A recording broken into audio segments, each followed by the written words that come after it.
I'm not going to make a big deal out of it because you play through it, stuff happens. But I think that was a bad call. I'd have liked to have seen them just let them play through it. You brought up Paul George's quote. I noticed you didn't bring up Kawhi Leonard's. Kawhi is the leader of this team. At least he's the best player. That's for darn sure. And Kawhi said, no call, so I guess it was good defense. He's moving on. All right, so this little narrative you want to paint, J-Mac, that the Clippers are crushed mentally, emotionally.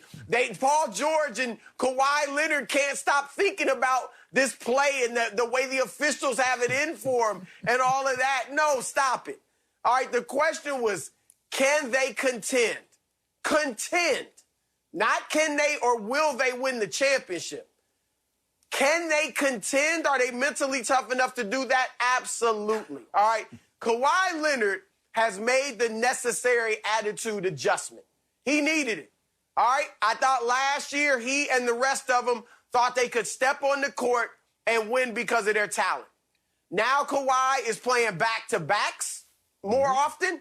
And I know LeBron always plays back-to-backs. Many players do. So I'm not trying to give him flowers for playing back-to-backs. I'm just saying it's emblematic of a different mentality. He hadn't been playing back-to-backs since 2017. So that shows that he's more engaged. He has learned his lesson, if you will, from what happened last year. Montrezl Harrell is gone. He's down the hall in the Lakers locker room. He wasn't a guy that was happy with the way things were going last year. So that's a plus. Serge Ibaka, a locker room guy. I think he's helped their chemistry. On the court, Ty Lue has the ball in Paul George's hands a little more. So he's leading them in assists, being more of a playmaker. I like a lot of the things I'm seeing with the Clippers. They're the best three-point shooting team in the league percentage-wise, and they're the best free throw shooting team in the league percentage-wise, which is huge at the end of games. I'll give you this, J-Mac. The question that we all have is not so much about Kawhi Leonard, I don't think. I mean, I don't see why anybody's questioning his medal. All right, he's got 2 championships. He led Toronto to the championship, beat Embiid, beat Giannis in tough playoff rounds. You want to talk about him struggling last year against Denver? Fine, he did. But I can point to every single player that's a superstar. I can point to a bad moment or stretch in the playoffs, from LeBron to Magic, everybody except the GOAT, Michael Jordan. And so I'm not going to hold that against Kawhi. The guy that's the question mark is Paul George, who's having a great year. 24 points, 5.5 dimes, 6 rebounds, a ridiculous 47% shooting from 3. Great year. But we do have to see him in the playoffs. I'll give you that. He had a great year 2 years ago in Oklahoma City, but we didn't see it in the playoffs.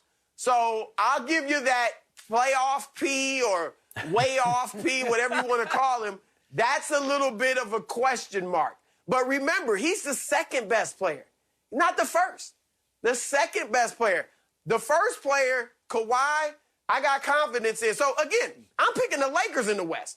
But I do think the Clippers are a contender, and I wouldn't be shocked if they were able to upset the Lakers. Yeah, so mentally tough enough. You know, Chris, back in 3rd grade, I was so good at arguing with my teacher that at parent-teacher night, the teacher said, you know, your son Jason, he might be a lawyer. He's good at arguing. And I like to bring evidence to the table, Chris. And you keep saying that this team's mentally tough enough. I'm looking through the evidence. I got nothing. There is nothing, zero, that shows this Clippers team can contend late in games. They are dead last, Chris, dead last in the NBA in defensive rating in clutch moments this season, meaning final 5 minutes, game is 5 points or less. They rank dead last. They just don't come through in the clutch. We saw it last year, up 3-1 on Denver. What happens, Chris? Leading at halftime of the final 3 games, and they blow it every time. So they fire the coach, and they promote his assistant. Chris, there are contestants on The Bachelor right now that have a better chance at the ring than the LA Clippers do. This team is just not mentally tough enough. And frankly, Chris, I don't think they're good enough, okay? Lou Williams vanishes 4th quarter. He used to be Mr. Clutch for them. You got a better chance of finding him on a milk carton than on the court in the 4th quarter. They don't play him because LeBron and everybody matchup hunts Lou Williams.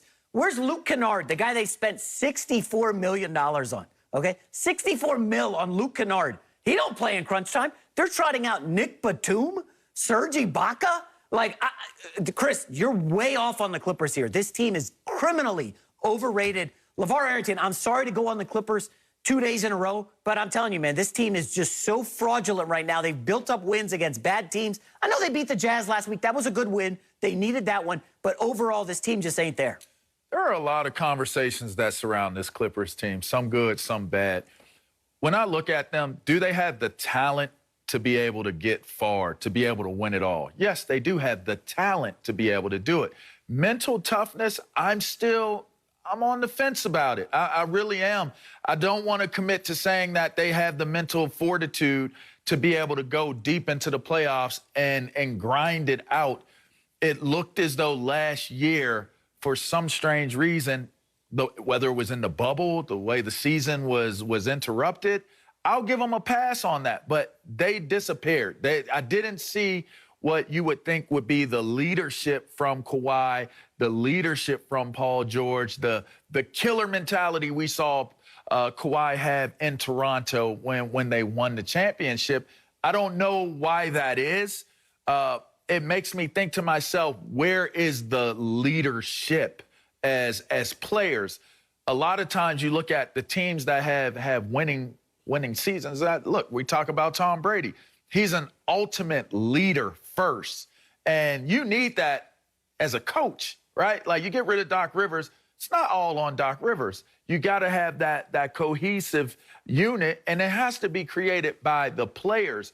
I just don't really see, I haven't seen that with the Clippers when I watch them. And it just seems like it gets to individuals playing for the wins versus a team. Yep. And so when I look at this Clippers team, talent-wise, yes, they can do it.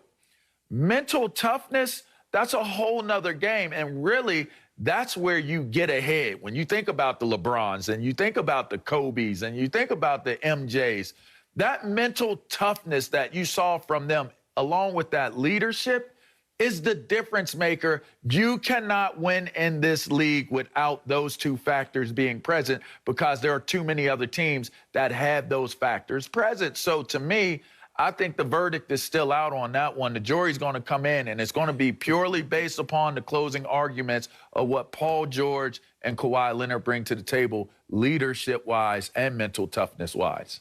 That's a great point. J-Mac, you like to mention that Utah victory for the Clippers as if that's the only good victory they have. They've beaten the Lakers. They've beaten the Nuggets. They've beaten the Jazz, as you mentioned. They've beaten the Trailblazers. They've beaten the Suns. They've beaten every elite team in the West. Now, again, I'm with you. I think the Lakers are a better team. But you talk like the Clippers are the 7th best team in the West. Who's beating them in the playoffs other than the Lakers? I mean, are you talking about why is Denver the 7th seed? Are you talking about why Jamal Murray hasn't, despite the 50-point game he had the other night, hasn't capitalized on what he did in the bubble?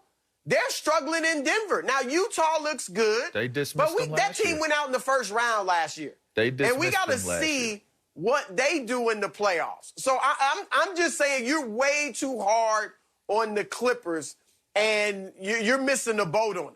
Yeah. You remember last year, Chris, we debated this a lot. You kept saying, oh, the Clippers are dogs. They got dogs. They're barking.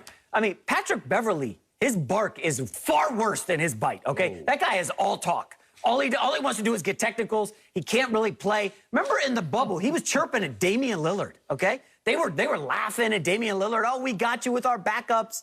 And they ended up getting bounced themselves by Jokic. And you can see a big weakness for the Clippers, Chris. Interior defense. They got nothing. Jokic ate them up in that series, okay? Jamal Murray destroyed. I mean, he embarrassed Patrick Beverley. And now you look this year. Well, how are they going to handle Anthony Davis? You know, if they have to face Jokic again, they got no answer for him. And I don't want to hear Serge Ibaka is the guy, okay? He's a good defender. He's an upgrade, certainly, over Harrell. But interior defense worries me.